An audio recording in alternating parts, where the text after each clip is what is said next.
I'm going to cover. My purpose is not to change your religion. My purpose is not to make you believe everything that I say. On the contrary, I'm the only one in the world that will tell you, listen to everyone, read everything, believe absolutely nobody, including me.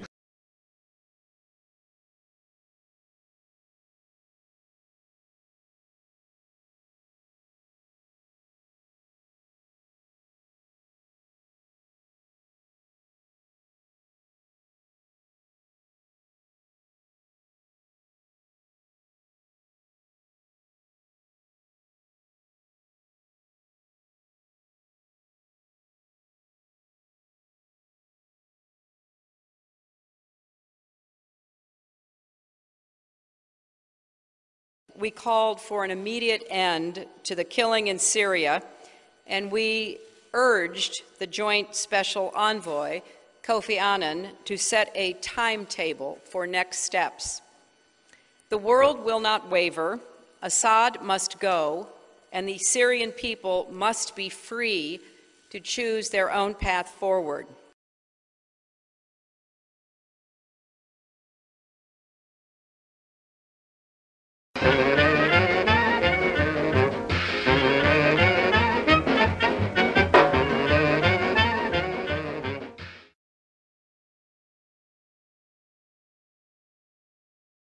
Most of the activity of that department was to compile huge volume of information on individuals who were instrumental in creating public opinion.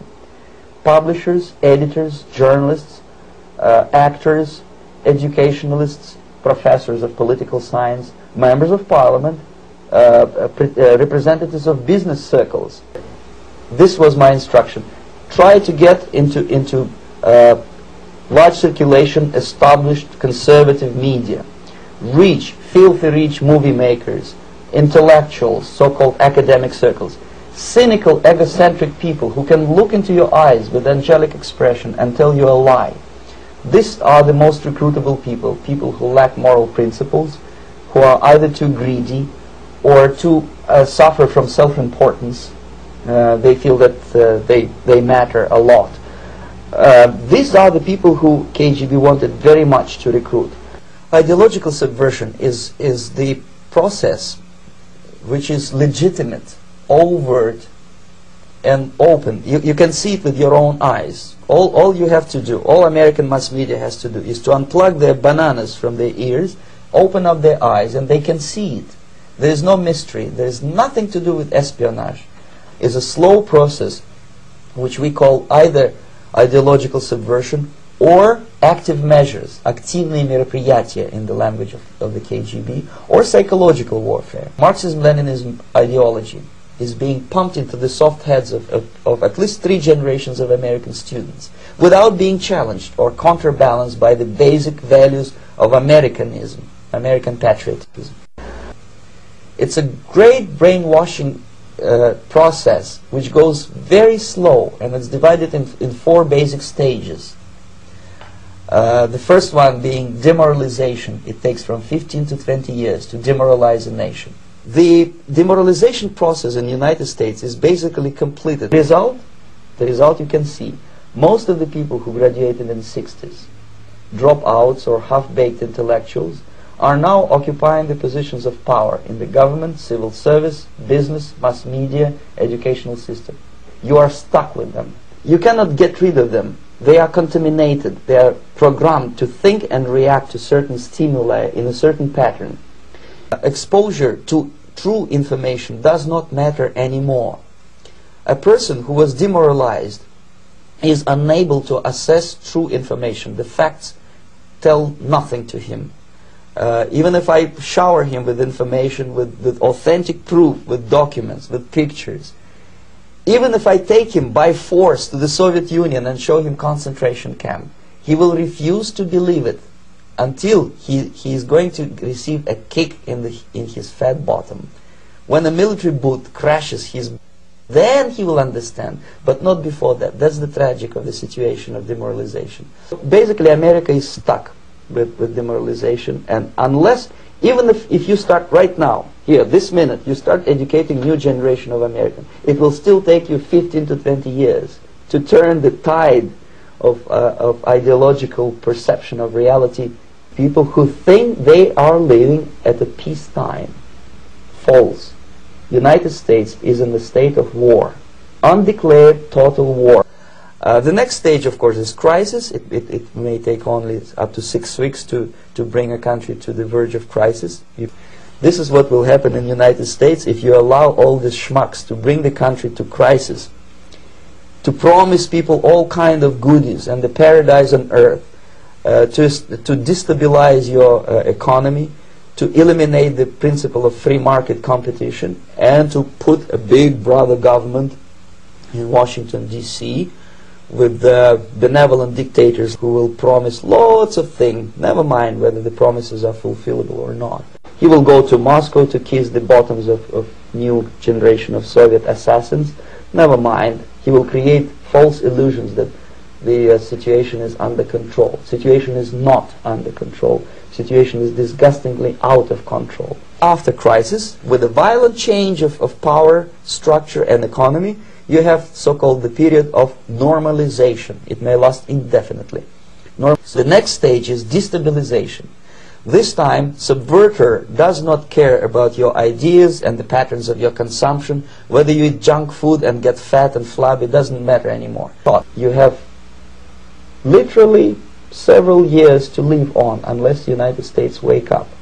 The time bomb is ticking, that every second the disaster is coming closer and closer. Unlike myself, you will have nowhere to defect to.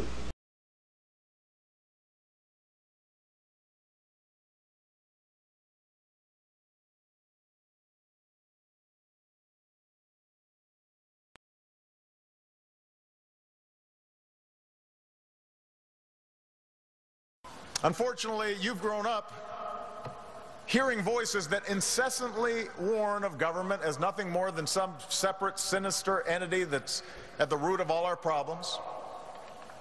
Some of these same voices also do their best to gum up the works. They'll warn that tyranny is always lurking just around the corner. You should reject these voices, because what they suggest is that our brave and creative and unique experiment in self-rule is somehow just a sham with which we can't be trusted.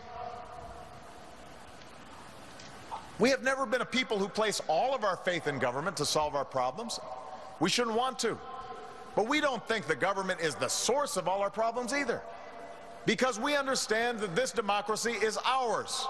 And as citizens, we understand that it's not about what America can do for us, it's about what can be done by us together through the hard and frustrating but absolutely necessary work of self-government. And class of 2013, you have to be involved in that process.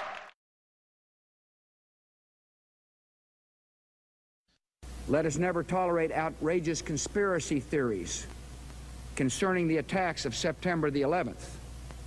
Malicious lies that attempt to shift the blame away from the terrorists themselves, away from the guilty. Conspiracy theories.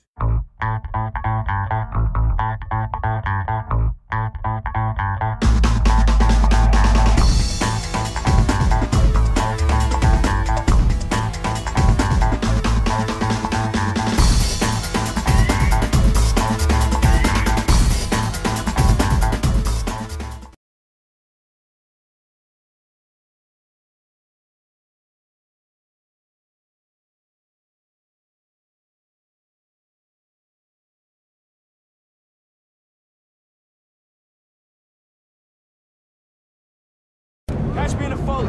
Only source seeing the operation. They're heading into a trap. We're seeing literally thousands of police heading into the sewers. Mr. Mayor, we're literally thousands of police. It's a training exercise, that's all. Now, if you'll excuse me, I've got tickets to watch our boys thrash Rapid City. Spotters on the roofs and loudspeaker announcements saying it was just a training exercise. But city law enforcement officials have said there were no credible threats before the race.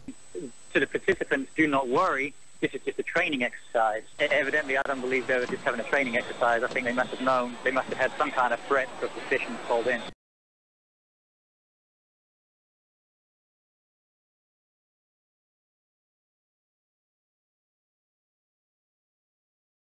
local officials. Well, as we have been reporting all day long, several local runners were in Boston today for the marathon. Now, one of those was University of Mobile cross-country coach Allie Stevenson. His wife was sitting in the stands where the bomb went off just moments before the explosion. Local 15's John Sanitas joins us now. John Stevenson is really a veteran marathoner racing all over the world. He says he noticed something a little different before today's race. Well, he did, Greg. He noticed a lot more security before the marathon, much more than he'd seen at any other marathon, including bomb-sniffing dogs, spotters on the roofs, and loudspeaker announcements saying it was just a training exercise. But city law enforcement officials have said there were no credible threats before the race.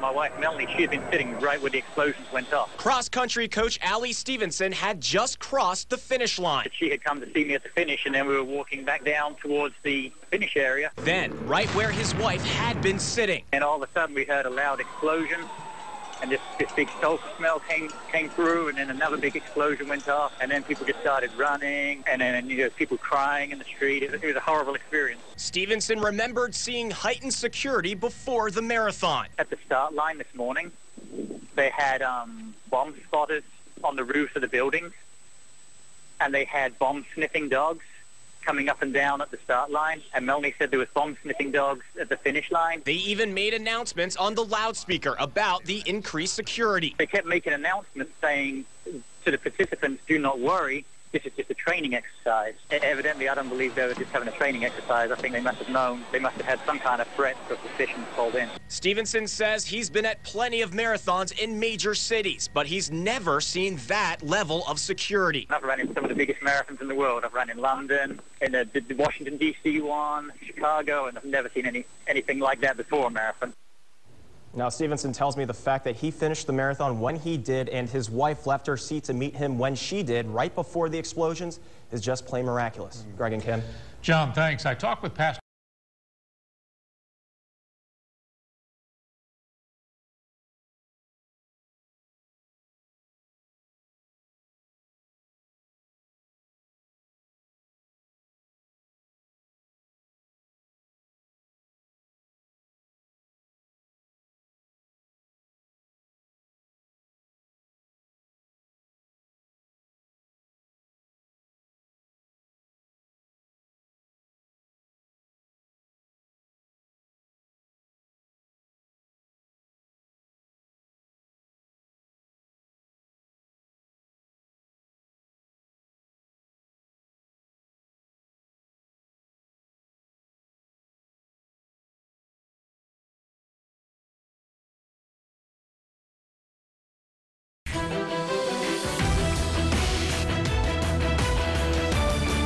Track coach Alistair Stevenson's been in hundreds of marathons. Before and during this race, there's bomb drills for the first time. Scores of private security contractors wired to command centres. Yet it's the first time there's been an explosion. The witness was shocked at FBI denying a bomb threat or even that a drill took place when it was regularly being announced on the loudspeakers. There was police spotters, or there was people on the roof with binoculars looking down onto the athletes' village at the start. There was dogs with their handlers going around sniffing for explosives, and we were told on a loud announcement that we shouldn't be concerned. This was just a drill. Every false flag in recent memory has been accompanied by a staged drill. In the middle of the drill, an actual bombing or other attack is carried out. The Justice Department admits terrorists and victims are played by volunteers and actors. The format is highly effective because patsies who are going to be blamed are simply told you're participating in a drill. Before the blast, authorities warned of a controlled explosion near the finish line. Standing by the finish line but leaving just before the explosion, professional killers Kraft International wired up to FBI command. On their caps, front and back, Kraft's logo and slogan, "Violence does solve problems." After the explosion, the Kraft backpack is missing. It looks identical to the exploded one, down to the white square on top. The suspects' ones aren't even the same colours. Here's the city commissioner calling Tsarnaev's actors before correcting himself. We're confident that these were the two actors, these were the two individuals that were carrying out this mission. Intelligence author James Fetzer calls this the most amateurish false flag. The official suspect's shot given to media, hundreds of readers note, is horrendously photoshopped. a leg with no body, a ghost in the background, and many other discrepancies. They also note this is how Patsy's right. This will be the last message before the police get me. I never done it. They set me up. Father, please forgive me. I am sorry it has come to this. The FBI says the boy ran over his brother, but witnesses confirm this is him being escorted by police, and the chilling sight witnesses saw next. We saw the first suspect get hit by a police SUV, and then after he was hit, shot multiple times. Politicians and media are already using the incident to call for more interference from Chechnya to the Middle East. You will not be able to stay home, brother, because the revolution will not be televised. People say they're more afraid of the government after this attack than terrorists. Millions have gone online angry over the military precedent. Look, they're everywhere. Look up the street. They're like all up there, too. Jesus. The mainstream networks aren't allowing a single discussion of troops rifling through homes, preparation for new wars, and martial law in America.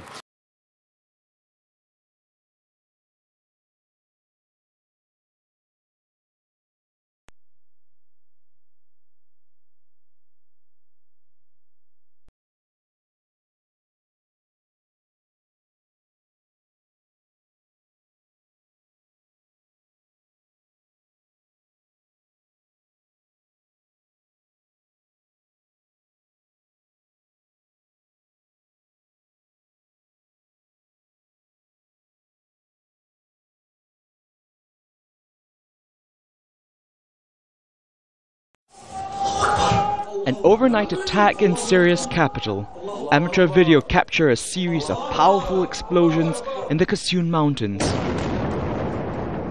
The area houses important military installations, including an arms depot. Syrian state TV says the blasts were caused by an Israeli rocket targeting a military research center. It's the second such attack on the same location this year. A resident in Damascus describes the explosions. We were just sitting when we felt that the ground is shaking and everything started to shake. After that, we heard that very huge explosion, like boom, and the glass, the doors went open, and we heard the fall of some glass around us. Sunday's attack follows a different airstrike that some Israeli officials have said targeted a shipment of missiles bound for Hezbollah in Lebanon. Although the US president would not confirm the incident, he supported Israel's right to protect its interests.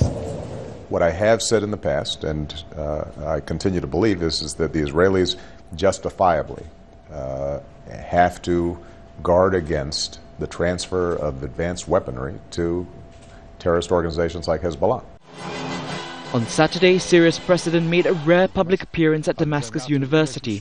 Bashar al-Assad urged his supporters to carry on as usual to defeat the opposition.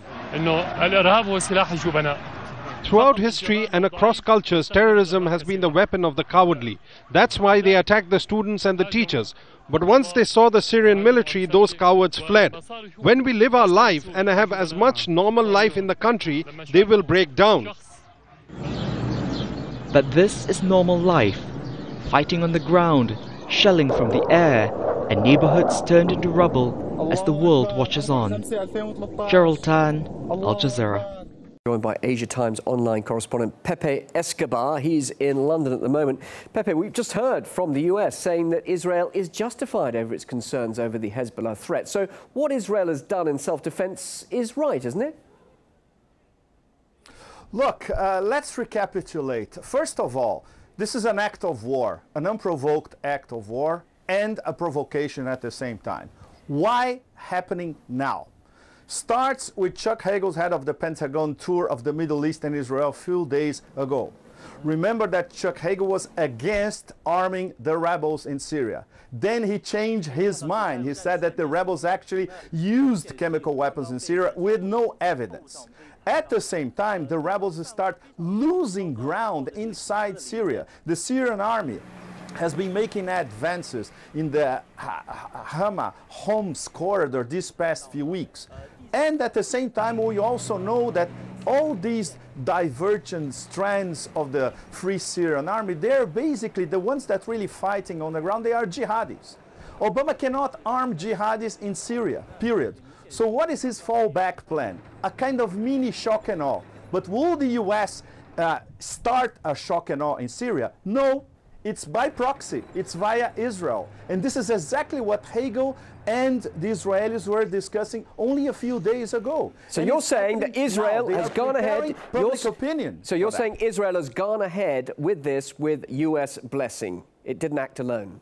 But of course, look, if anybody believes that anything Israel does in the Middle East, it does not consult the Americans later, you know, go back to play in the garden, go back to kindergarten. It doesn't work like this in the real world. They did it because they were concerted with the Obama administration, which is in a bind at the moment. They cannot intervene directly in Syria. They know that the support for the so-called rebels, all the different strands of the rebels, is going nowhere because they're elected retreating instead of advancing.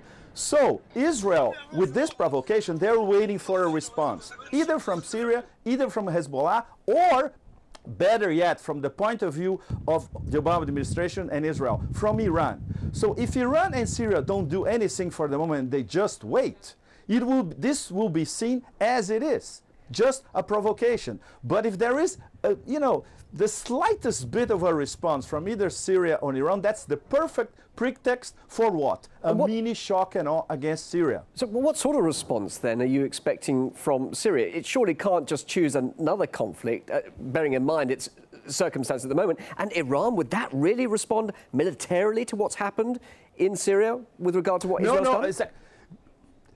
Exactly, but that's the point. The hardliners in Washington and the hardliners in Israel, they are expecting exactly that, a non-measured response from Iran. It's not going to happen. The Iranians might calibrate their response for months from now, in fact. Different targets, maybe not even in the Middle East, Israeli interests outside of the Middle East. The Syrians, they are moving some of their missiles to the northern part of Syria. We still don't know what they're going to do about it. Okay, but Pepe, just briefly, just how dangerous then is this situation now? Is this really a sign of what everybody's been worried about? Is the sparking off of a regional conflict, just briefly? Yes, absolutely. And in fact, this proves, among other things, how desperate this so-called coalition of the willing, US, Brits, France, Saudi Arabia, Qatar, and Turkey are with what's going on inside Syria. They were expecting the Bashar al-Assad government to collapse in a few months. It's over 2 years. It's still in place. There are no major defections. You know, they still control the business classes in Damascus and Aleppo. It's still there. It could fight for a long time. And they want a quick resolution. So they use Israel as a proxy. It's the perfect foil, you know, and they can blame Israel. In fact, the Arabs, the Arab League, which nowadays is an annex of NATO, they are blaming Israel. But Saudi Arabia is into it as well, because the US, the Saudis and the Israelis, they are actually arming the rebels as well. They see that it's going nowhere. Okay, let's activate Plan B. Let's start bombing Syria and see if they respond. Pepe Escobar, live in London, Asia Times correspondent. Thank you very much indeed for your thoughts on this. Great to get your perspective. Thanks for joining us live on RT.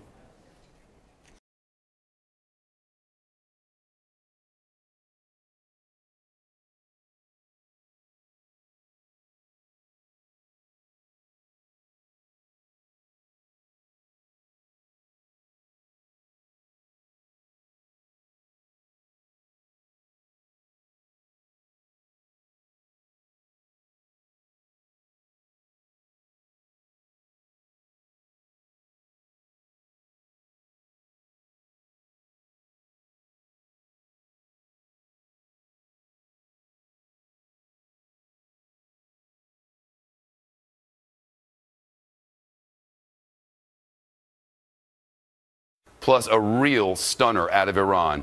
Reports that officials have arrested that rogue nation's president, Mahmoud Ahmadinejad, arrested and questioned and much more.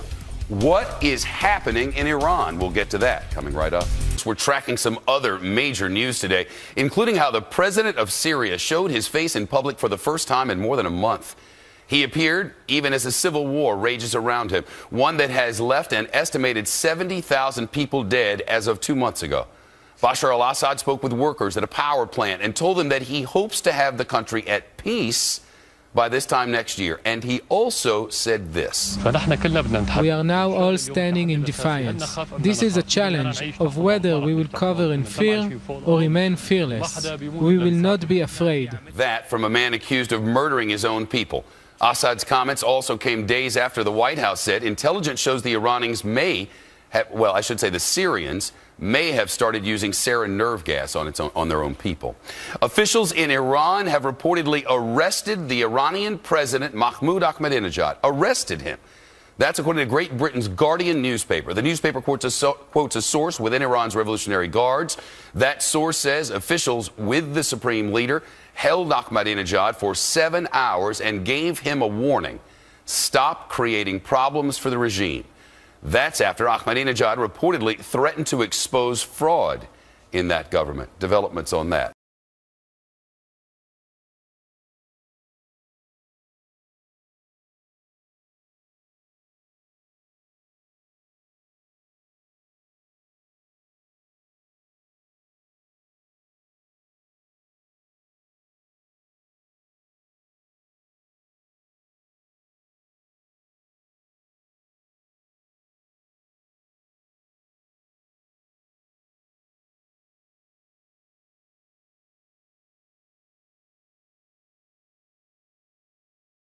Everything is rigged. The biggest price-fixing scandal ever. The Illuminati were amateurs. The second huge financial scandal of the year reveals the real international conspiracy. There's no price the big banks won't fix.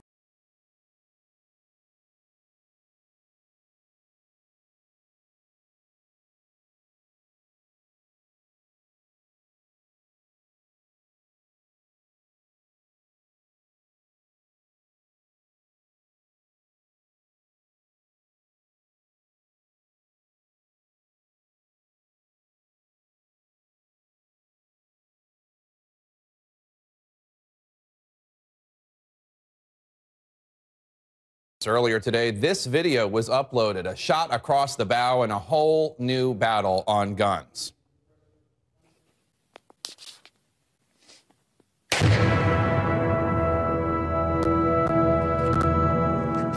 Can your HP printer do that?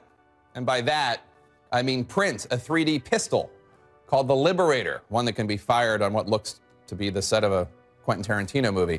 That's Cody Wilson, head of Defense Distributed, an organization whose sole purpose is to create a 3D gun printing and then share that technology with the public. And he's fulfilling a promise he made right back here on The Lead back in March. Well, to have a printable gun, it's my intention to have that done by the end of this month. And we're at the end of March now, so it's my intention to have it done by the end of April. So is this a happy marriage of high tech and the right to bear plastic arms? One member of Congress is not celebrating. Democratic Congressman Steve Israel joins me here in Washington. Congressman, thanks for joining me. You've introduced legislation that would ban these types of guns. How realistic is that? These printers, you know, they're out there, they're legal. Do you really think you can ban them? Well, I don't want to necessarily ban the guns. I don't want to make it easier for criminals and terrorists to bring plastic guns through metal detectors onto airplanes. Jake, I just came from New York, stood in line at LaGuardia Airport in front of a metal detector.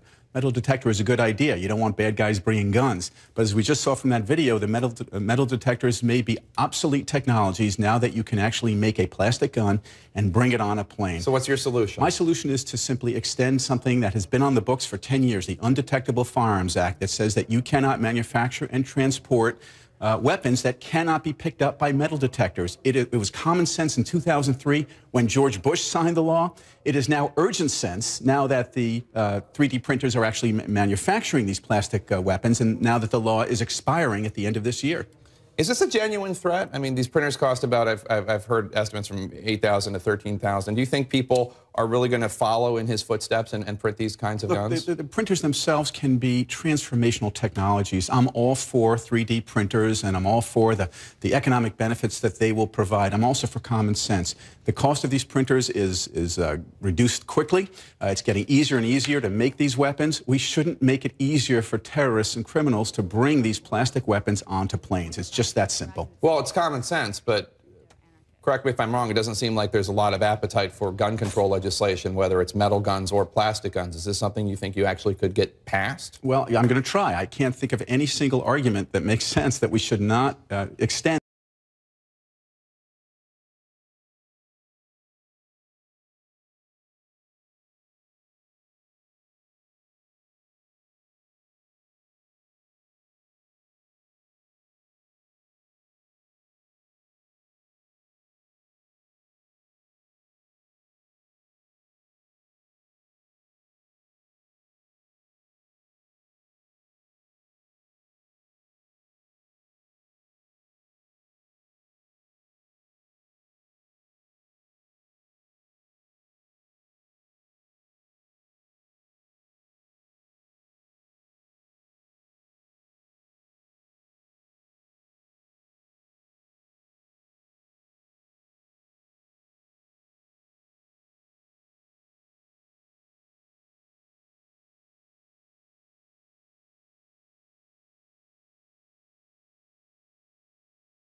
Mr. President, Barak, it's a great pleasure for me to host you here in Jerusalem. You've graciously hosted me many times in Washington, so I'm very pleased to have this opportunity to reciprocate. I hope that the goodwill and warmth of the people of Israel has already made you feel at home. Very much so. We had an opportunity today to begin discussing the wide range of issues that are critical to both our countries. And foremost among these is Iran's relentless pursuit of nuclear weapons. Mr. President, you have made it clear that you are determined to prevent Iran from developing nuclear weapons. I appreciate your forthright position on this point. I also appreciate that you have noted that you have acted to thwart this threat, both through determined diplomacy and strong sanctions that are getting stronger yet. Notwithstanding our joint efforts and your great success in mobilizing the international community, diplomacy and sanctions so far have not stopped Iran's nuclear program. And as you know, my view is that in order to stop Iran's nuclear programs peacefully, diplomacy and sanctions must be augmented by a clear and credible threat of military action. In this regard, Mr. President, I want to thank you once again for always making clear that Israel must be able to defend itself by itself against any threat. I deeply appreciate those words because they speak to the great transformation that has occurred in the life of the Jewish people with the rebirth of the Jewish state. The Jewish people, only 2 generations ago, were once a powerless people, defenseless against those who sought our destruction. Today, we have both the right and the capability to defend ourselves. As you said earlier today, the essence of the state of Israel, the essence of the rebirth of the Jewish state, is the fulfillment of the age-old dream of the Jewish people to be masters of our fate in our own state. I think that was a wonderful line that I will cherish because it really gets down to the essence of what this state is about.